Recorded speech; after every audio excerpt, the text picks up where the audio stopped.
All right, here we are once again with Walking with Giants. I'm Cody Fernandez, joined by the ever incredible. Laguna Munta, aka Christopher Messick, or Christopher Messick, aka Laguna Munta. Oh, they don't. It doesn't really matter the order. Oh, well, that's good. Whichever way you want to spin that one. All right, and we're here to chat about originality. And it's another one of those giants. Um, Indeed. Okay, so uh we're up here in the mountains of northern New Mexico. I'm a comic book creator, and he is an incredible musician.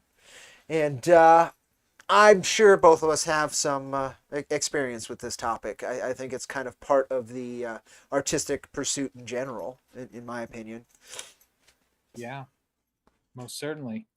So, what does originality mean to you? Wow, that's yeah. It's This is a good one. This is a good topic. It's a tough one. Yeah, I love it. Um, I think it kind of goes back to our original topic, authenticity. There's Yeah. something to be said about being uniquely yourself, and the difficulty there is because we are all made up of so many components and of things that we've been influenced by. What does originality actually look like, and how does one convey originality or even recognize originality? So it's a tricky one to tackle, but I think my initial thoughts would just be, in my experience, what I try to achieve when I try to do something original, I really go out of my way to avoid things that sound familiar when I'm writing a song. I try to convey sounds that I haven't necessarily heard before. They may sound inspired by something, but they're sort of uniquely their own. They've got my touch on it. They've got my spin on it. Um, and they're really based around my opinions of music and my tastes. So originality, I think it just comes from your own collection of tastes and um, influences kind of morphed into this new being that is this original gem. Mm. I agree, and this goes into I was talking to Chris here beforehand and mentioned I had three quotes for tonight, and he actually opened the door perfectly for the first of those three because the next two contradict it. Nice. This one is from Voltaire. It's originality is nothing but judicious imitation. So when I kind of read Fair. that, I was exactly basically what you were saying, right? It's a positive spin on your prior experiences. Everything is built off of what you've experienced. It's impossible, like true Yeah. ingenious originality. Even we've talked about art quite a bit on this channel, and both of us believe that it comes from a greater source here and there too. So is it even original at that point? So Right. it's very very tough to pin it down. But Voltaire here was just saying, well, as long as you're imitating in a just way, then you're on the path at least to originality, and I tend to agree with it. But we have two other thinkers Yeah. on it that kind of have something else to say that Well, we'll let's get to talk down the about line. that Yeah. because that's a good one, and I think that that's true. And I said it a little bit before, like when I'm writing a song, um, if I start playing a melody that I can almost pinpoint, like, oh, I've heard that before. If it sort of sounds familiar, I immediately sort of stray away from it. I'll often abandon it because that's something I just don't want to do, uh, for a multitude of reasons. Not the least of which is copyright issues. Uh, but I never really wanted my songs to sound like someone else. I wanted them to be my own creations, which whatever that means. So I would just try to listen judiciously Mhm. to make sure that I wasn't replicating somebody else too closely to the point of ripping them off or taking too much of their sound. Well, all of my favorite artists, and this can go from musicians to line art to painters, sculptors, etc. All my favorite artists, it was that originality that as particularly as I've gotten older, that I've been able to recognize in comparison to other artworks and really find what I enjoy, right? It's usually Yeah. that unique voice, that unique expression, what they're doing slightly differently, or the influences that they combined that made that new beast, as you said. That's really Yes. resonates compared to their prior influences. And I agree, and I think originality is that beast. But again, we do have two others that have different thoughts on it, but maybe not as contradictory. We'll see down the line. But on this, with me, it was the same thing with writing. My original stuff, and I think most artists will start that way. And I heard even oh God, I don't remember. I think this was in relation to Metallica, and I don't remember which artist said that, but and it was about them. I don't think from them, but it was, and it's probably just the birth of thrash metal in general. But it's that they took all of these specific influences, slammed them together, and made something new, right? And that happens continuously in Right. all kinds of art. Again, comics, music in particular. I notice it quite a bit because it's that unique audio stimulus. It's very easy to tell, especially when you've sat around with it, you've involved yourself in it. You find the tones, the songwriting choices, all these unique voices. You find what you really resonate with. And of course, they did the Yeah. same thing to make their art, and it was all.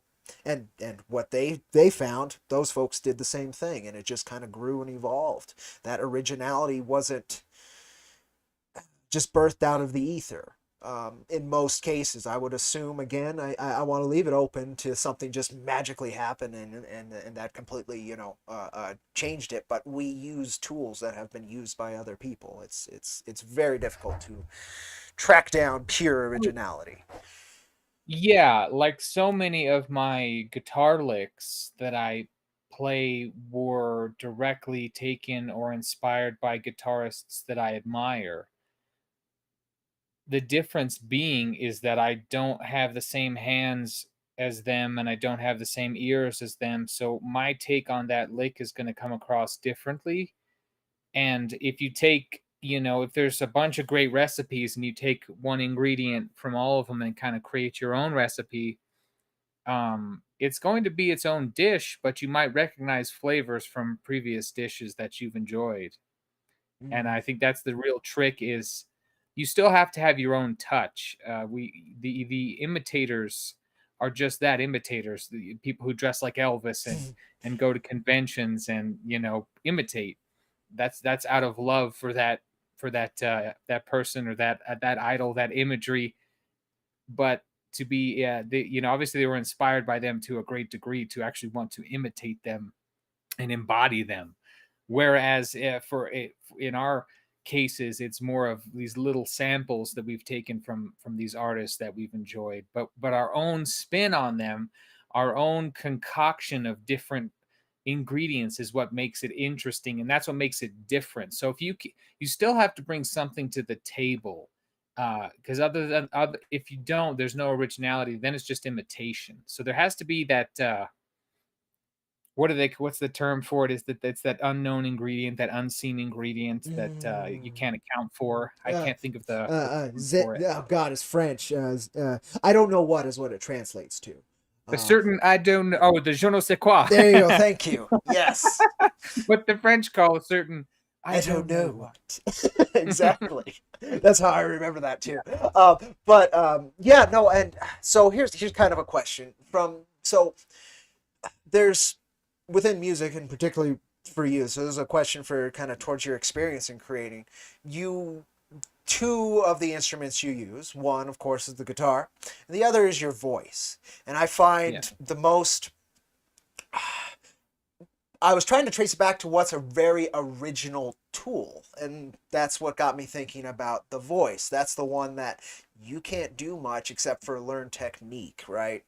And explore what your capabilities are.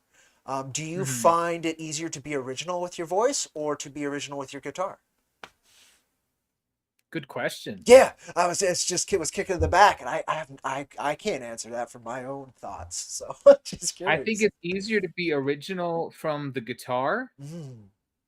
because the guitar. So I can imitate people singing. I have great control over my voice. Okay. It's part of me. I can Okay. sense it. I feel it. I know where the notes are. I can hear a note and sing it. I can probably do that on the guitar most of the time, but it's not the same. I don't have perfect pitch, but I have better pitch with singing. Oh, okay. So, um, it's I think it's easier to be what is it? Yeah, that's I don't know which one's easier though. No, and I was just That's like, I know for sure that the voice is the most original from the start in terms of a tool, right? You're always yeah. going to sound like you, even if you're imitating somebody else very directly. Um, so yeah, I don't know. Yeah, that's a tough question. I would think because I there are so many singers who try to sound like other Yeah, singers, and there are so many guitar players who try to sound like other guitar players. also true. But I guess it would be easiest to be original with your voice because a voice more so I think a voice is more unique than I I know don't know. it's tough because I was thinking it's like say you gave two guitarists the same Stratocaster, they're gonna sound very different on it.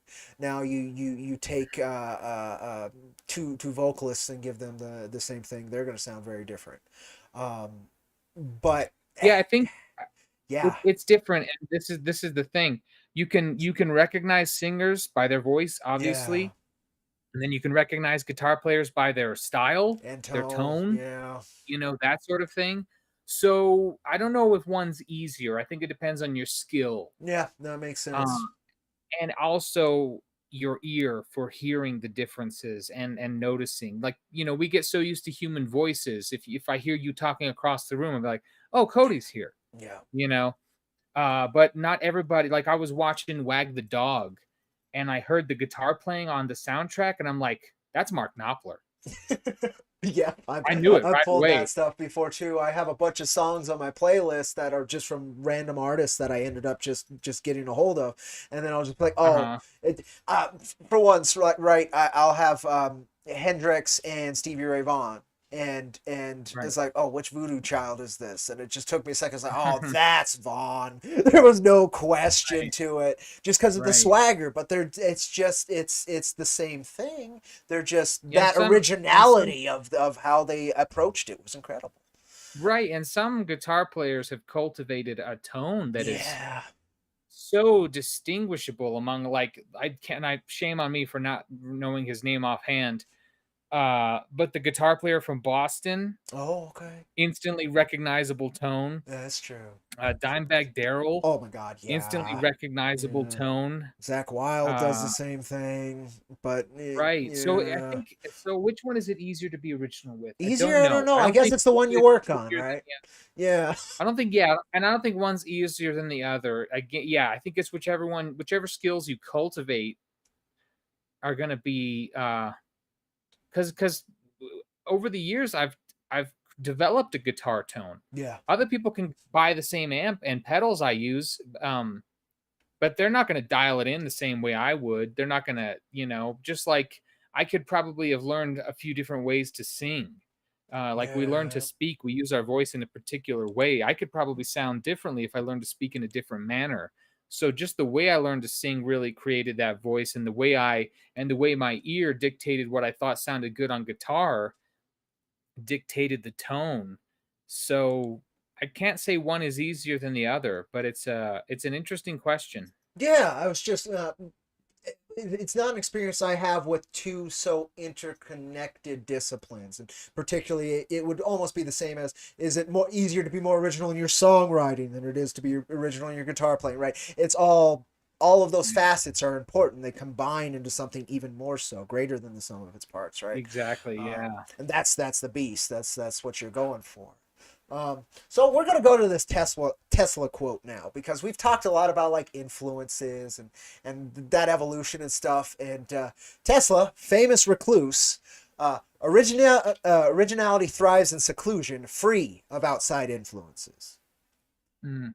So I've heard Neil Young say something similar to so that. it's we were talking about, oh well, so many of these artists took from so many others and they involved themselves in their scene or whatever to grow their originality. Well, Tesla famously he disconnected from it to find his, and so it's just it's interesting that you could have both takes, and I can see both, right?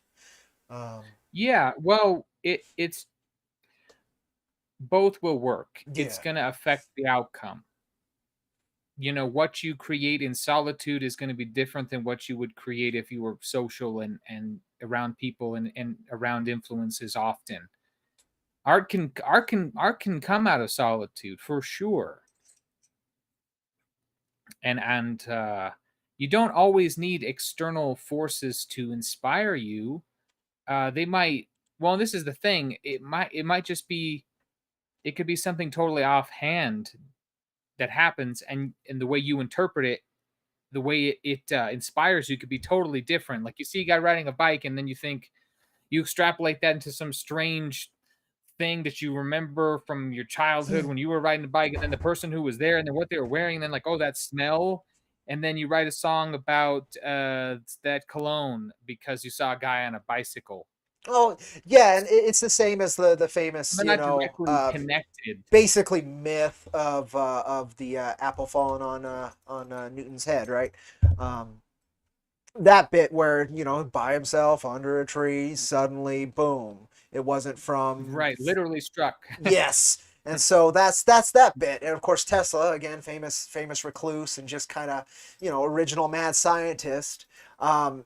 He wasn't from outside of any influences. Of course not. He had to learn the techniques to get to his grounding, but once he had those techniques, those skills, that isolation allowed him to cultivate it in ways that nobody else could. Um, that wouldn't even I'd be think of. right, yeah. I'd be really interested to see what kind of art one would come up with if they were secluded often most of the time. Another That would be famous interesting. one, Ernest Hemingway. He always went out by himself, but that one didn't end happy. That's pretty often the secluded artists don't end very happy. Van Gogh was another one too. Um, Right. There's something about that, yeah. about being trying to be original is you're kind of under a spell. You're kind of being chased by the thing you're chasing. Mm.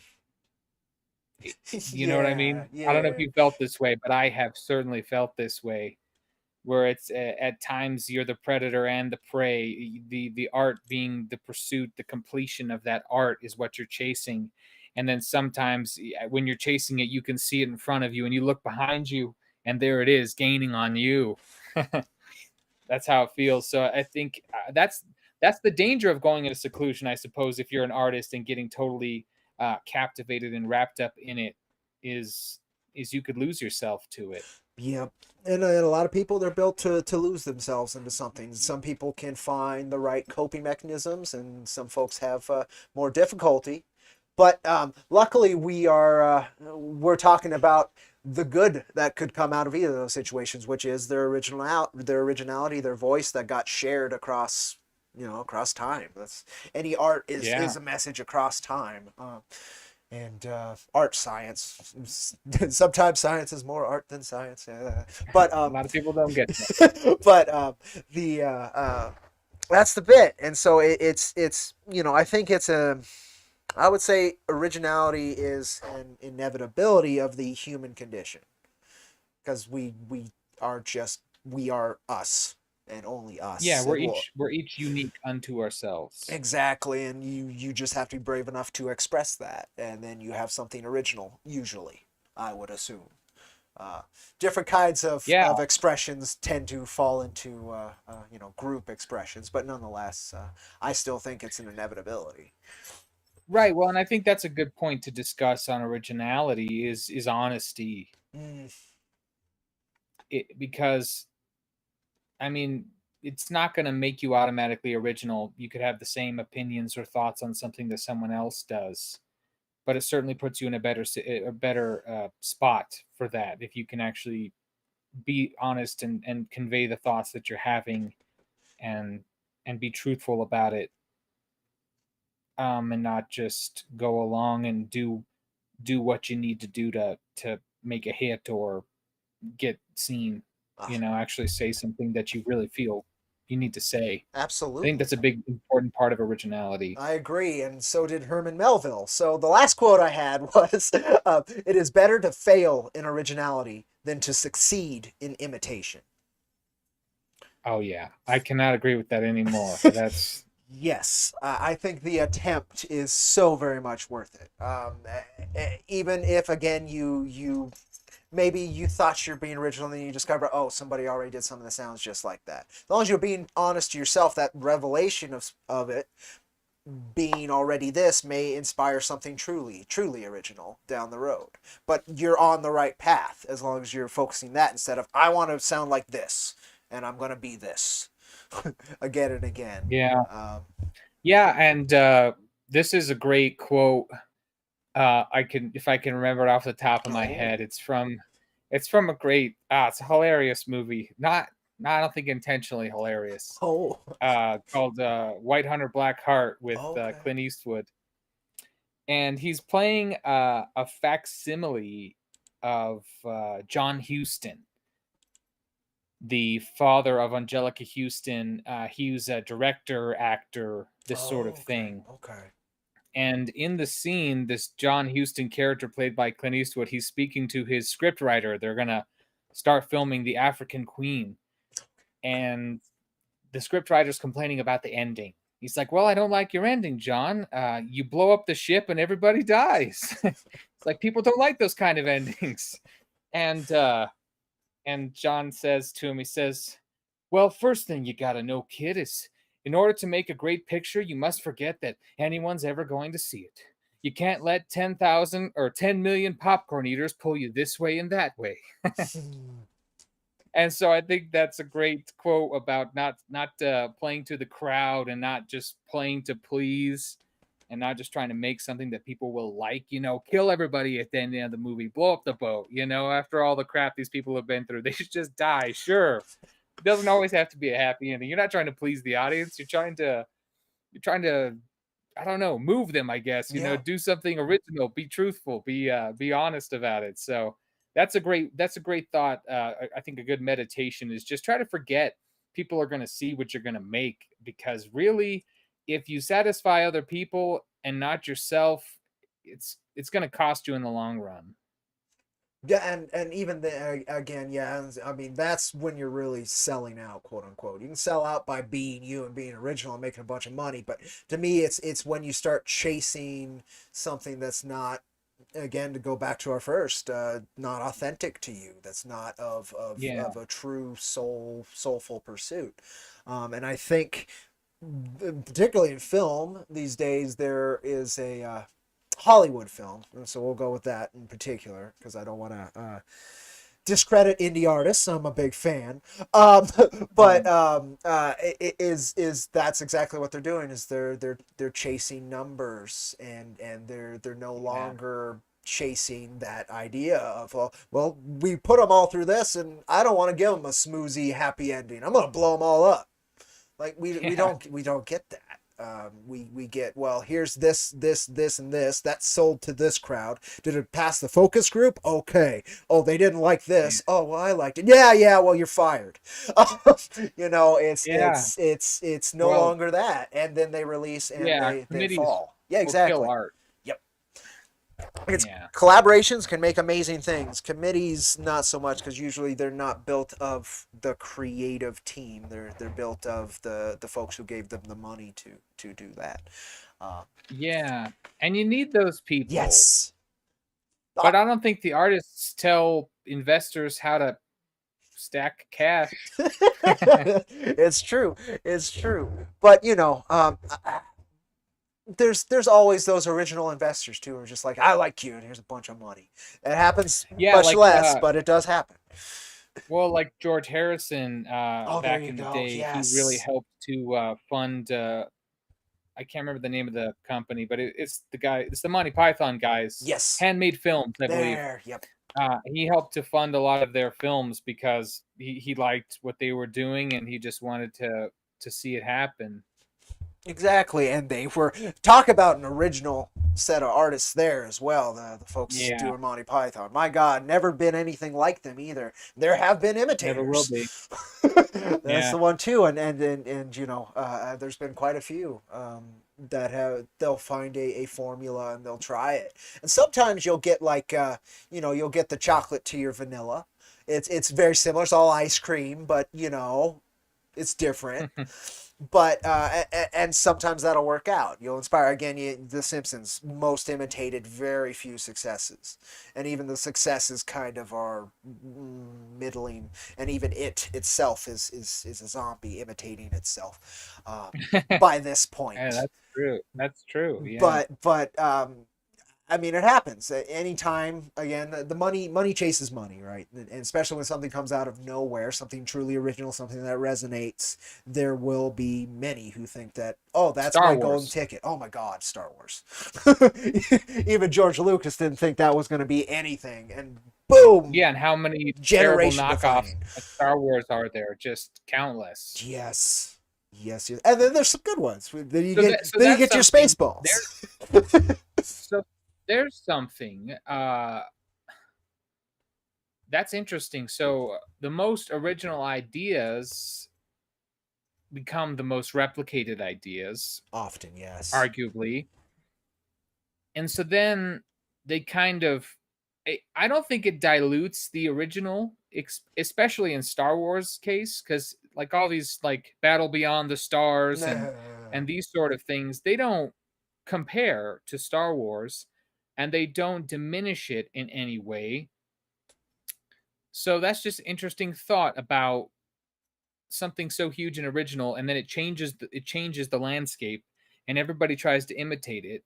uh, But it doesn't make it less original or diminish it. Isn't that interesting? It is, and I think that's how genres happen. So I'm gonna take it back to Tolkien. He reinvented the fantasy genre by redefining how people looked at these very basic cultural folk tales, right? And how he structured it. And that completely reinvented it. And how many things have tried to imitate what Tolkien's put out. And only a Yeah, few did it originally. Again, Dungeons and Dragons did it originally. It took a whole different medium, but it took the concepts right. and the ideas and the vibe. And again, that was original. It was a very genius idea. He knew people wanted to live in those kind of worlds and built a structure around it.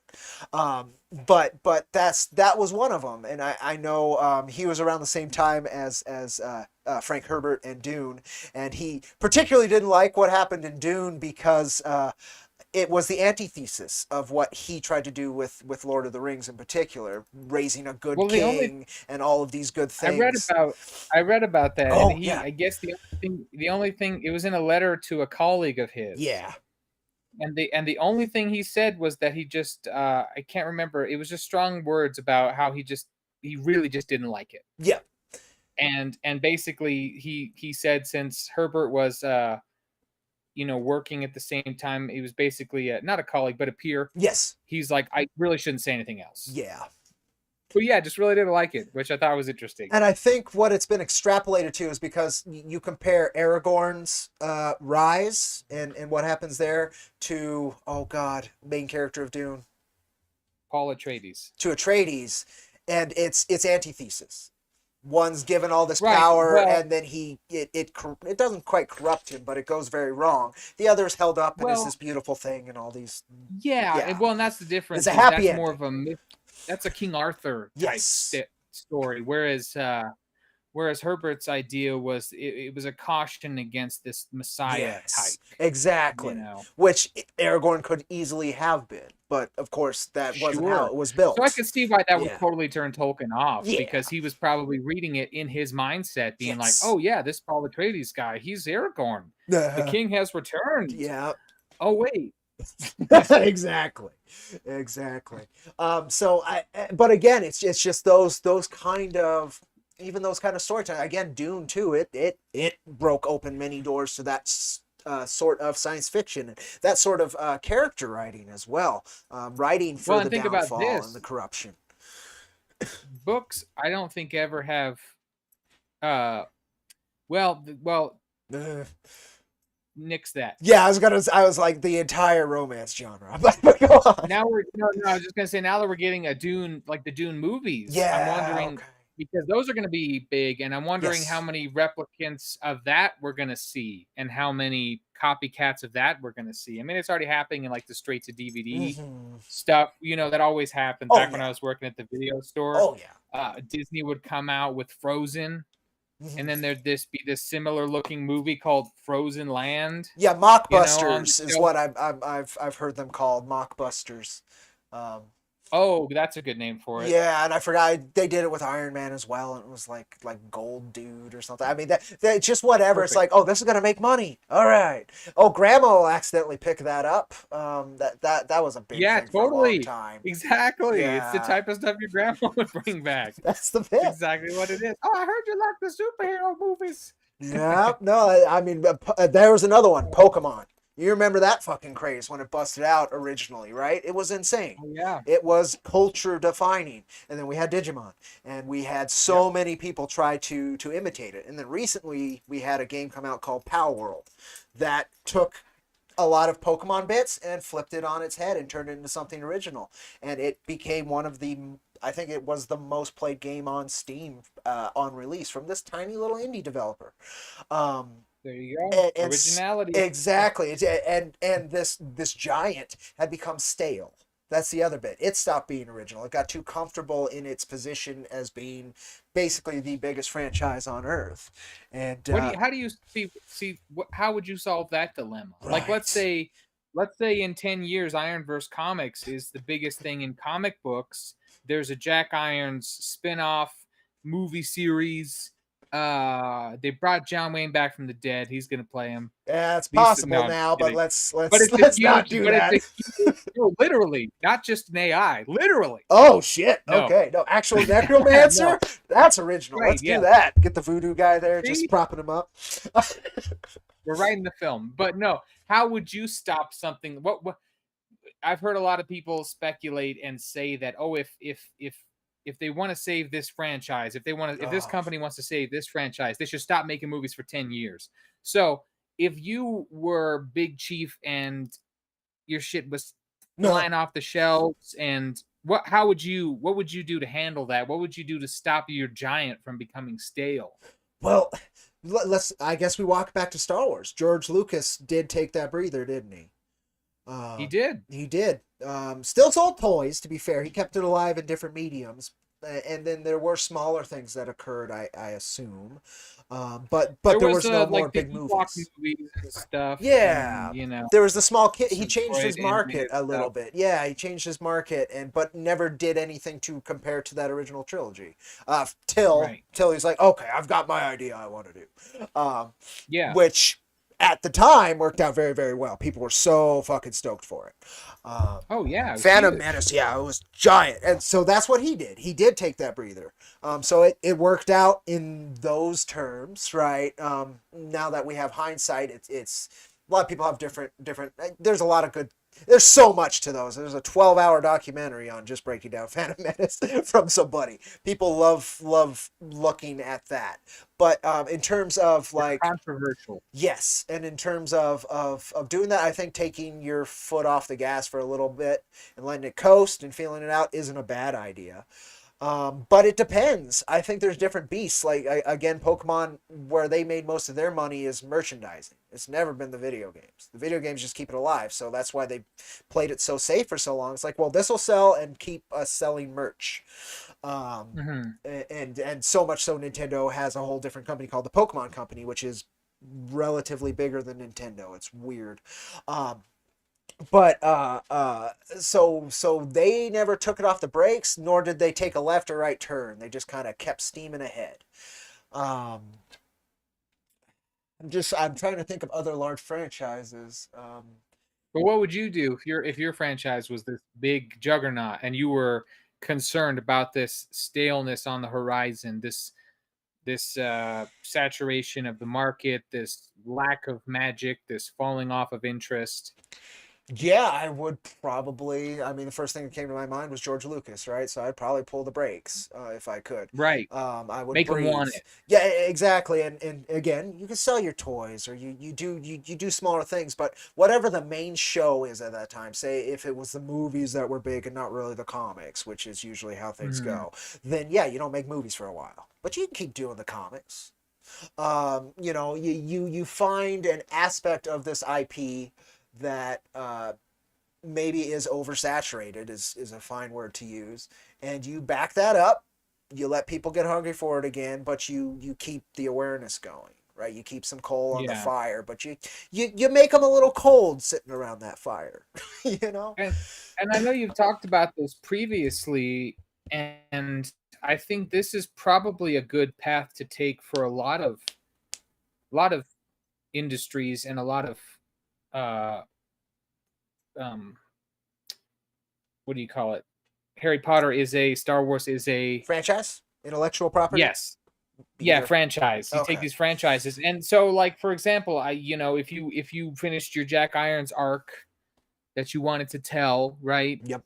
And then you found somebody who was in your comic sphere that you trust, you felt like had a good grasp of the like if somebody came to you, right? Some like eager person with these great ideas and they said, "Oh, I love your character Jack Irons and I have these ideas. I have these original ideas and this story I want to take your character on." Uh passing the like, oh, being like, oh, great, yeah, sure. I'd love to have you write a short run for Jack, and that could be a great thing. So I think that would be a smart thing is just to trust. And I know you already do this, so Mhm. this wouldn't be that difficult for you. Trust other creatives with fresher ideas to do something different and keep the original blood. Get some new blood in there.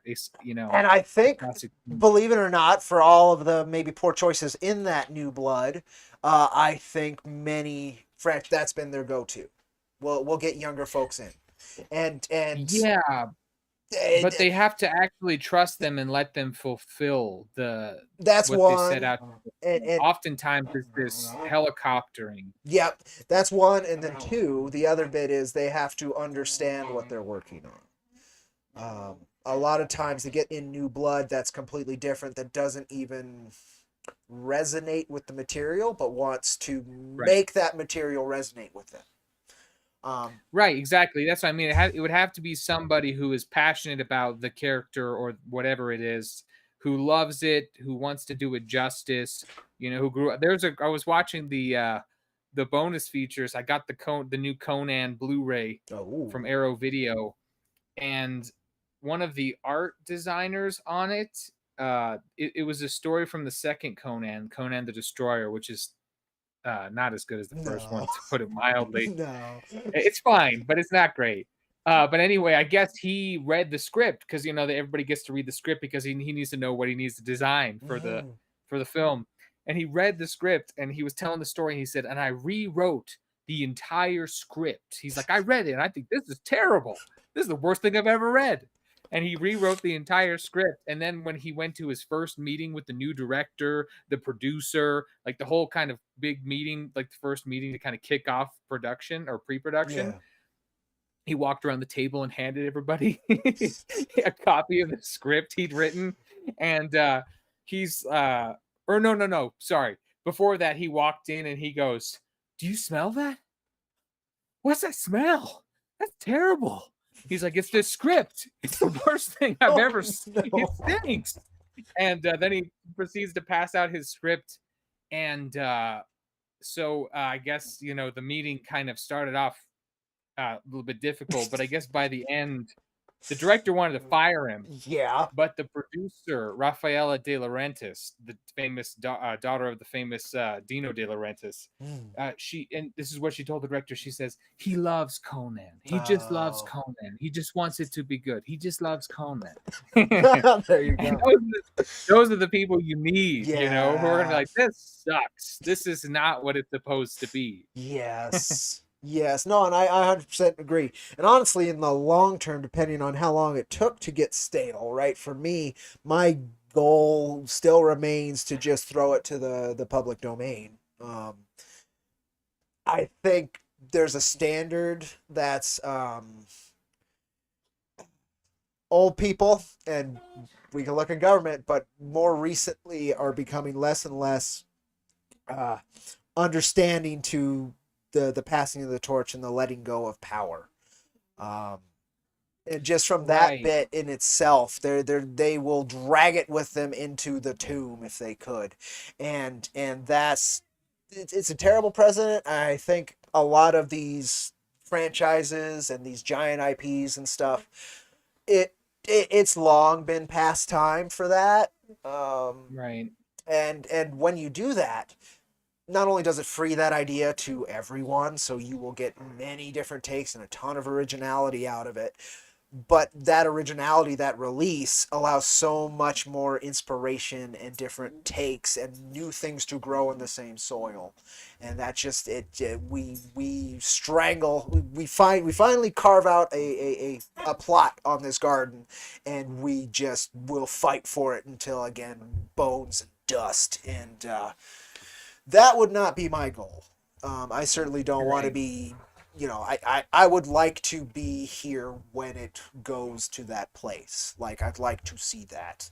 Um, Yeah. and a lot of other Sit back. creators. Yeah, exactly. I've done my part. I've done my bit, blah, blah, blah. Now, there's different paths. Maybe your kids are doing it really well and now it's theirs, whatever. Right? But at some point, I think there's a communal thing because eventually, if something gets big enough, it strangles even your child's originality, right? Well, now I'm just caretaking my dad's stuff. Now I'm just doing this, right? And Well, which is not necessarily always a bad thing. no, no. I mean, again, Christopher. It We can go be. back to Tolkien. Christopher Tolkien was a That's what I was going to wonderful, bring yeah, up is Christopher yeah, Tolkien. Yeah. wonderful steward of that for as long as he was there. Um, and so, I mean, it can be really good. And again, if you create something like that, absolutely. But at the same time, could Christopher Tolkien have done something else that was as amazing? We'll never Maybe. know. But you know what? But who knows what he really would? You know, I'm sure he had his own pursuits. Yes. Um. Yeah. Yeah, that's all. I think again oversaturation of an idea like that too can strangle out originality. Again, you're looking at this big success, so everybody keeps trying to reach that by going similar paths, and the safe path usually isn't the best path because it's too well trodden, too much competition. You've reminded me of a quote. Oh, Uh. But it's just about fathers and sons. oh, okay. Um. Because I'm rereading Dune Mm. because my nephew's reading Dune. Oh, good. And I'm like, I want to talk to you about this, so I will reread it. No problem. I'm happy to. So this is it. It says, so it's the epigraph from Princess Irulan says that Duke Leto Atreides, Muad'Dib's father, has been overshadowed historically by his son. But she asks, what is the son but an extension of the father? Mm. And no, that's fair as well, right? Because Then we and have that's to another get thing too, into human connectivity, which again, the originality. Sure, we are always going to right? be us, but we come from a line of time. There's just no. Exactly. So And yeah, we are so we're so ingrained with our parents or the people who raised yes, us. We're so immersed in their life and their attitude and their moods yes, that that's a big part of originality is as you move forward is shedding the things that you don't want yeah. That's the big one because and realizing what's bad to perpetuate, well, you know. and the opposite as well. What needs to be carried forward? Um, Yeah, and your own spin on that, you know. exactly. You wouldn't treat a child the same way you were treated, not that you were treated badly, but you know what I mean. Yeah, And I wouldn't treat a child necessarily the way I was treated, not that I was treated badly, yeah. but I get what you mean. it's gonna we're all gonna have our own original take on that, and yeah, it's that's the other side of, I guess, originality that we haven't talked about. One thing I was going to say about originality is that, well, sometimes it's not all it's chalked up to be. Also true. Also true. uh, because if you think about a lot of great originals, they weren't necessarily appreciated in their time. Yeah. A lot of the people who were breaking new ground, coming up with new ideas, were passed over and seen as strange or insane or just weird in their own time. And only upon reflection, years later, by fresh eyes, were they actually seen to be the geniuses that they are.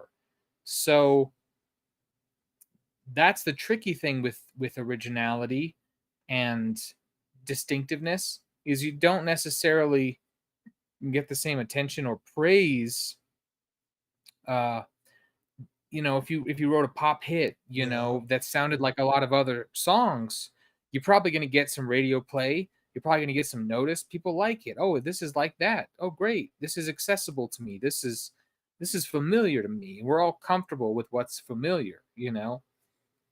So I think, yeah, being original, it's going to cost you sometimes. Uh, if a promoter is looking to hire a band, do they want this three-piece deathcore band from Albuquerque, or do they want this Journey cover band from Yeah. Colorado? Well, they know what they're going to get if they hire the Journey cover band, and they know the people in the audience are going to love it, and they're going to know the songs, and everybody's going to have a good time. Whereas if you gamble on something original, well, flip a coin, Yep. flip 3 coins No, and that are all that's double-sided tails. but then, 15 years later, some random guy discovers their shit, plays it for some friends, and suddenly they're a huge cultural hit. Um, Right, and that's the other side of it, is yeah. that all of these dudes that are so or all these bands or people that are so greatly imitated and so beloved, and there's a million cover bands of them. They were the band in the club that was having a Yes. hard time getting a gig. They were the ones who were struggling with promoters or whatever to get their show happening. And I think that's often forgotten, is that we have to, it's like we need to appreciate and respect and honor past characters or past stories. But we need to forge ahead and create new things, and we can use those as guidelines and a mentoring, helpful hand, like a proper mentor. They don't tell you what to do, they don't dictate. They point you in a direction they think is right, and then they let go. Yep. So I think if we could just let go a lot of some of these old franchises and these sorts of things, and just let them guide us with their greatness into something new, we'd be in good shape with our art, with our spirituality, with our society. Yep. Take what was good and let's move forward, but kind of in a let's ease off on the, let's just try to let go of the reins a little bit. Let's just move forward. Oh, so you you know know what? Okay, there's this. So it sounds like, and I kind of agree, because we were just talking about it. Um, Saying let go. So I want to say how I want to phrase this. Um, I guess no. I think I'll phrase it that way. I think fear is a key component in originality, and this comes in two forms. It comes in fear of being inauthentic to yourself, which is a driving force forward, but also fear of not being able to resonate or not creating for others. Right? It's that finding that balance of trying to find that success. Again, you had. Made me think about you were talking about originals playing in clubs, right? Imagine being one of those first people who saw Kiss play. right. Like, holy shit, like what is this? And imagine being them. It's like, well, we're gonna put on a bunch of makeup and get it. Well, it's different, isn't it? Right, just convincing to Original. do that exactly. And so I think there was that double fear, right? It's like, well, we're gonna do this, and this will be, what we try. It doesn't work. Maybe we'll do something else, but we're gonna go ahead and face it. I think maybe, and this is why I was trying to figure out how to phrase it. You have facing fear, and then you have. I think it's just maybe facing fear is a key component of originality. Agreed. Yes. Might be the best way for me to phrase that idea. Yeah. I remember the first time that I came to you guys when I had written a song, Oh. and I remember being afraid to share it with you guys. I remember concocting this idea as, okay, so when I showed up and talked to you guys, and I was going to play the song, I said, "Oh, hey, this is a song I heard on the radio, or I heard this song recently, the other day." Because I figured if I told you that I had written it, I would get a less than honest judgment one way or the other. Oh, I see. I felt it would be overly Uh, I'd be overly like you'd be too kind to me, too mm, gracious, or you would just not you and just I know what you mean. No, the concept. I get you. or just be shot down. Hmm. And so I remember playing the song, and the reactions were like fair. It was like, "Oh, okay, right, yeah."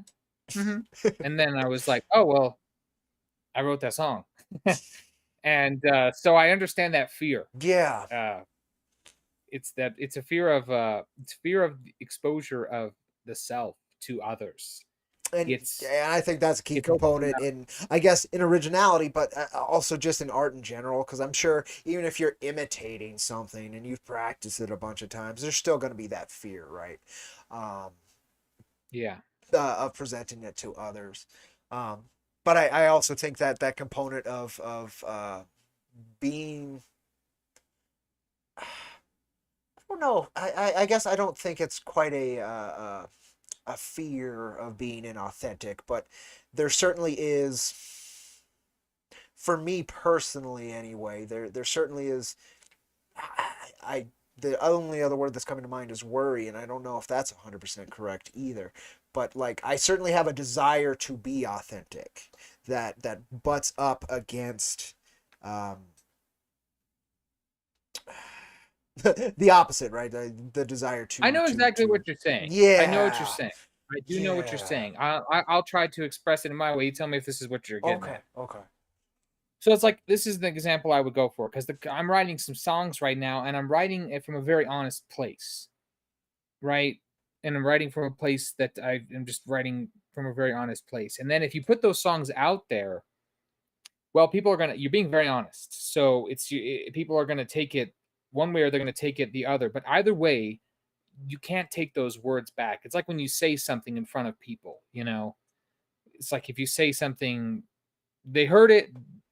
That's what you said. That's where it is now. So that's you said that's it's laid out. It's a fact. You did this, so you can't go back on it. And I think with art, that's it can be even trickier because it's you're putting out a product. Like if we're hanging Yeah, out and okay. somebody Yeah. says an off comment, they say something stupid or they say something we don't agree with, you can move on. But I think art and music, movies, it's scrutinized so much more to where if I think if like this artist says, they say put out a song about this and it's not well received, uh, they're exposed, and then that's it. If people don't like it, they're gonna just move on from this person. Does that make sense? It does. It's not. I still. It's not exactly the line. Mine is more internal, of self fulfillment. I'm just trying to Right. figure out Well, how to yeah, this build is the that. thing, and if you don't say it, you're not going to be happy They. because you're trying to Yeah. be honest. So That that's that's why the you bit. take the risk in the first Yeah, place. and it's that initial butting up against, well, should I guess, that I'm talking Yes. about. Oh yeah. And that's the birthplace, and that's the key part of that originality is then you say, well, You yeah. should though. Exactly. Is well, You yes. always should. Oh, absolutely. Again, I would rather. What is it? What is who? Yeah, the Herman Well, Melville quote. Let me go back to yeah. it. It's better to come on, load. It's better Fail to in fail. originality. Yeah, fail in originality than to succeed in imitation. Yeah, and we're all taught to imitate to a degree, you know, we have to imitate nice behavior and these sorts of things to function in a society, and that has its place, but I think it bleeds over too much into our creativity to where people are afraid to say terrible things through a character and let that character be evil, Yeah, and it that's a doesn't big have one. to have anything to do with them, and some songs are just ideas, they're not necessarily a reflection of the artist. Um, and except that's what except for the Cannibal Corpse guy. There's a great yeah, yeah, the house is full there's that of great skulls. yeah, exactly. Uh, I got guns in my house. yeah, exactly. The two Whatever. burst tracks, yeah, something like that, where it's just like directly. But besides him, I believe he goes by the moniker Corpse Grinder. Um, Yes, he does. besides that guy, it's pretty good to ease off a little here and there, but always stay true, stay true. But yeah, death metal and that whole vibe of that scene, it was very much fuck you was the whole concept, from musically to just the sound of it to what they're writing about to the album covers. Started with Slayer, which I gotta give Slayer respect for that. They birthed more bands than Metallica, Megadeth, anybody else out of the thrash. It's crazy. I'm not a big fan of Slayer listening, but what they did for music was fucking crazy. And that was nobody sounded like Slayer. That's another big original. Out of those guys, like nobody sounds like them. True. Whether you like it or Well, I not, think that's nobody a good sounds like them. attitude to have with artists, the fuck you attitude. I agree. What I was it? think it's a good Hunter F. Thompson was also that too with Gonzo journalism, right? It was just like, oh, I'm gonna dive yeah. straight into it and I'm gonna document all of it and fuck you because nobody else is doing it. Yeah. And then another original, another Yes, true original. very original. I don't even think anybody's been brave enough to imitate that one. Uh, I don't see how you could. very true. And I think the real true originals are very, very, very difficult to imitate. There's a great line from Fear and Loathing in Las Vegas at the end of the film where Hunter's talking about Benicio's character, his lawyer, and Yeah. he says he's like, and this is totally this aptly describes Hunter Thompson too. He says something. He's like, oh, he's like some rare hybrid that was never meant for mass production. You know, too wild to live and too rare to die, or something like Yeah, that. I can't remember. totally. I wish I would have grabbed because he has many quotes about like his journey's so unique. If you want to again dive into a true original, he wrote plenty. That's very worthy of diving into. It's a hell of a journey. Uh, but we're hitting up on an hour. Is there any other things on originality that we want to hit? I think we hit a lot of good stuff. Well, I found that quote. Let me Oh, read the go proper for it, quote. killer. It's a high-powered mutant of some kind, never even considered for mass production. Too weird to live and too rare to die. That's High-powered mutant. high powered mute. No, I think we should all strive to aim closer to that high powered mutant. Maybe not go that far, but find your space in Yeah. that general area. Find your mutant. Yeah, you go.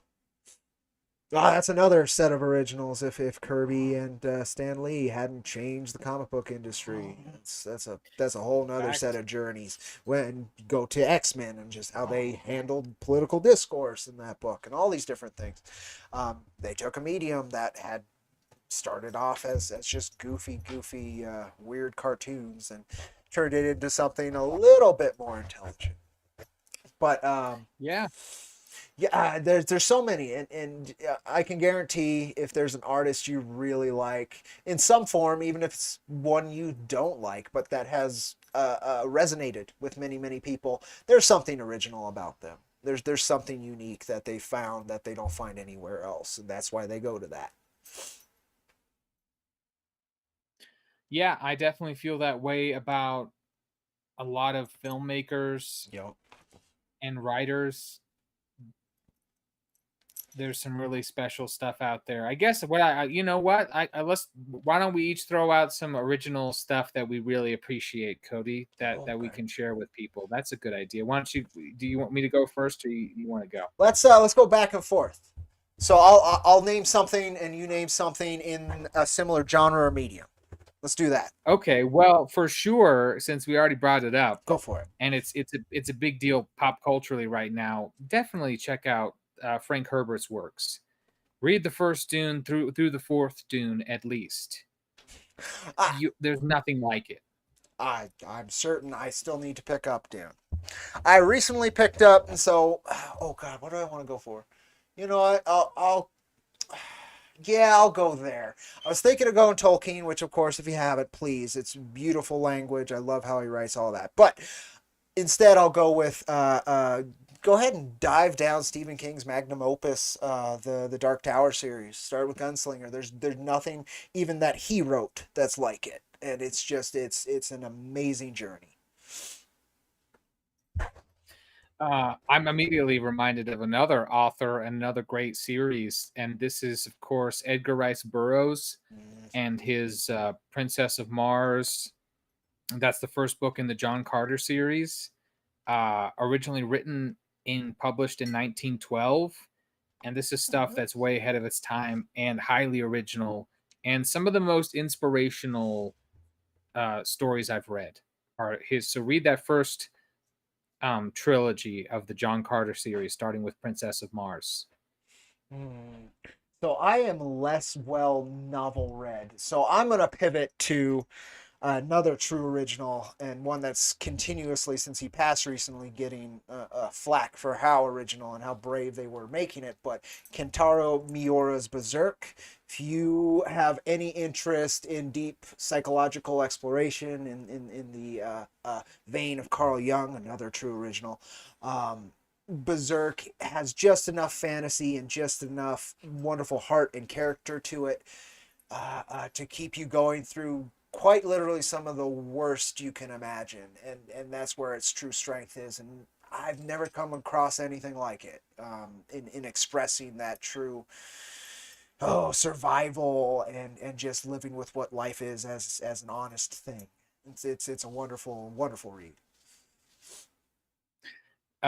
A great comic book series that I thoroughly enjoy is the Preacher series by Garth Ennis. God, Ennis. Not uplifting, not so sweet, but No. it's one. But I've never read anything like it. Yeah, again, highly original. If you want to have a really messed up, dark laugh, if you can enjoy really dark Yes. humor, that's a great read for that. And it's the read the whole series. That'll keep you busy for a while. That's pure distilled Ennis working with the artist that he loved to work with the most, Steve Dillon. But anything from Ennis is a great introduction to Ennis. He has not written a single bad thing. I can highly recommend Garth Ennis as well. I started on his Punisher stuff and never went back. But let's see. Musically, a true set of unique folks that it took me a long time. It's like a very fine, very strong liquor to get used to. But once you do, there's just this magic to it. Motorhead. Please check out Motorhead. There'll be nobody out there like Lemmy. It's insane how long it took me to resonate with it. You put it on and it sounds like shit. You put it on again, it sounds like shit. You put it on a couple years later, you listen to more stuff, and you've actually heard what shit sounds like. You'll get into it. All original rock and roll. Uh, I have a lot of go tos with music, Yeah. but I'll throw out an obscure one Yeah. for. There's a great album by Wishbone Ash. It's called Argus, Argus. I think those guys are highly underrated. Great singers, great songwriters, great guitar players, just all around fantastic. That whole album is awesome. So I would check that out. That's just a great listen. All right. Filmmakers.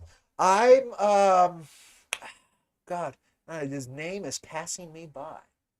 But very unique filmmaker. Oh, What do you come on.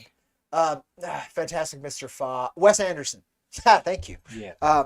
Very unique voice. If you can deal with a certain level of pompous, but you can get the clever out of it, which is where I find the reward. And I just the cinematography in it is always just like super interesting to me. It's again, it's like watching nothing else.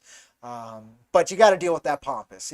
You can feel him up his own ass in every film, but that's part of the charm. Surprisingly, it's one of the few folks I've ever watched something like that that I can be like, okay, I could deal with this, but then I also enjoy it.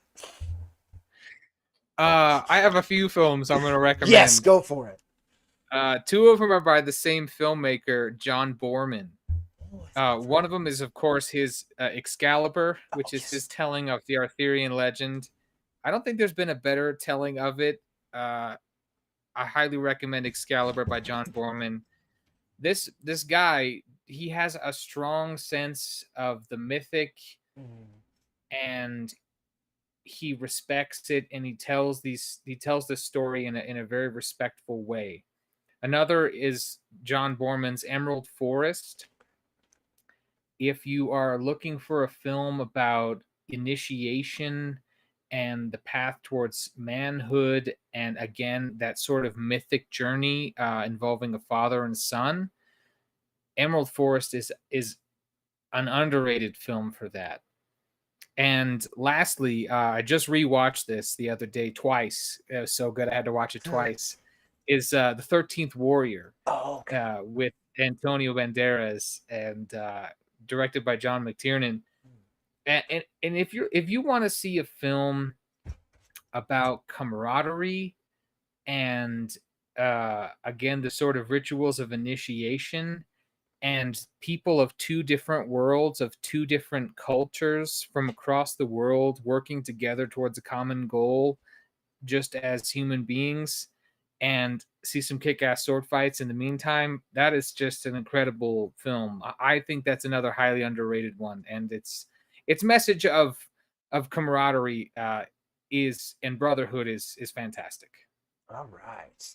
Um, I got one more film I'll throw out just because, again, there's nothing quite like it. Mad God. I forgot the I need to watch that. director's name, but it really doesn't have a plot. But if you want to watch a master stop motion creative just unleashed, which we may have never seen had this film not come out, um, you will see nothing like it. It is just straight out of some of the worst imagination out there, but it is beautiful. And again, it's practical effects. It's a very again very unique voice. It might not be pleasing. There is a contrast set of scenes where he went all about beauty and stuff, but it's to contrast against everything else, and it itself isn't true beauty, let's say. But it's very very unique, and I'm so glad that that voice got to express that. It would have been nice to again to have much of a plot, but it didn't. It was purely spectacle, and sometimes you need that. Art doesn't always have to really mean anything, True. and that allows you to be original too. If you don't go in like, oh God, what do I have to say? It's like, well, anything. Go for it. Well, all right. I mean, those are great recommendations. If you have any recommendations of unique, original voices in any medium that you'd like us to check out, please put those down in the comments. We will totally check them Yes. out.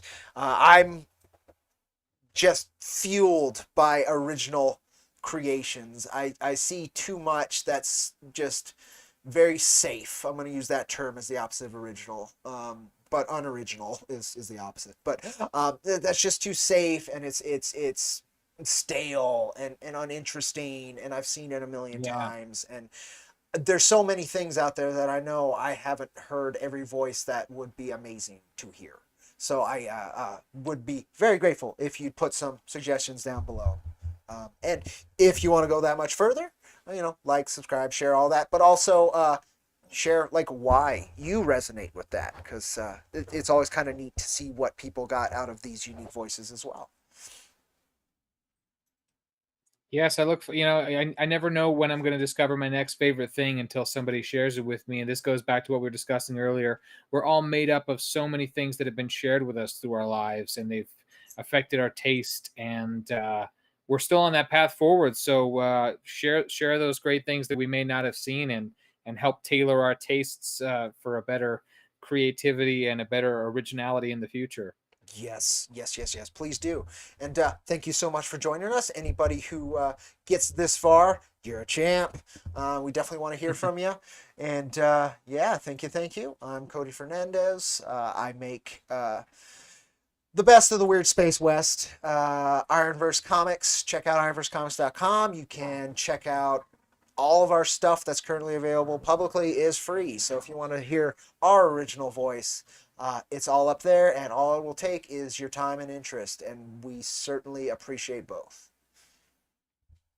Yes, and I am Laguna Munta. I create original music, usually in the rock and roll genre. You can listen to my music on Bandcamp. You can listen to it for free, and if you feel so inclined, you can buy the digitals. And keep your eyes peeled for something new to be released in the near future. Oh, I'm excited. I'm excited. And yeah, we will catch you folks in 2 weeks with another Walk with These Giants. And we'll hope you'll be there to walk with us. Take care.